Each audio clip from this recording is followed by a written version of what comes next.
الفنانة الكبيرة سناء جميل. يوم 27 إبريل عام 1930 بمركز ملاوي محافظة المنيا اتولدت الفنانة الكبيرة ثريا يوسف عطلة، أو كما عرفها الملايين سناء جميل.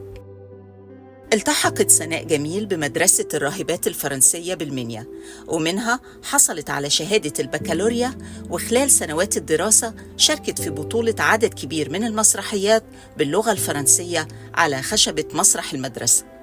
ولما انتقلت للقاهرة سنة 1948 مع أسرتها، التحقت بالمعهد العالي للفنون المسرحية رغم معارضة أسرتها اللي تقريباً اتبرأت منها.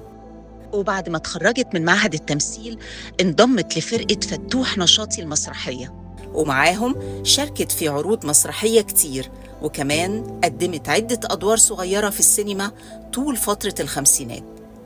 لكن شهرتها الحقيقية كفنانة من الطراز الأول جت بعد تقديمها لشخصية نفيسة في فيلم بداية ونهاية عام 1960 للمخرج الكبير صلاح أبو سيف، وده الدور اللي كان نقلة كبيرة في تاريخها وعلاقتها بالجمهور.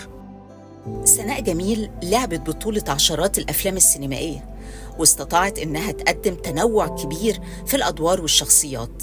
نجحت فيها إنها تسيب علامة على كل دور أدته بشكل مش ممكن يتنسي من وجدان المشاهدين. كمان في التلفزيون قدمت عشرات الأعمال الاجتماعية الهادفة والكوميدية، وكان كل دور بتقدمه مدرسة في الأداء الراقي على اختلاف تنوعها، من أول هارب من الأيام اللي قدمته سنة 62 كأول مسلسل في مشوارها الفني، لحد دورها في مسلسل طرح البشر اللي دارت أحداثه في إطار تاريخي وأخرجه وجيه الشناوي، وكان آخر أعمالها الفنية سنة 2002.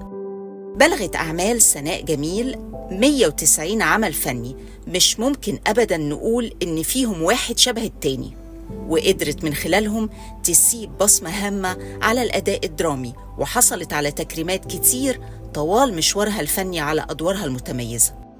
وفي يوم 22 ديسمبر عام 2002 رحلت عن عالمنا الفنانة الكبيرة سناء جميل، بعد ما خلقت لنفسها مكانة خاصة في قلوب الملايين من عشاق فنها في كل مكان.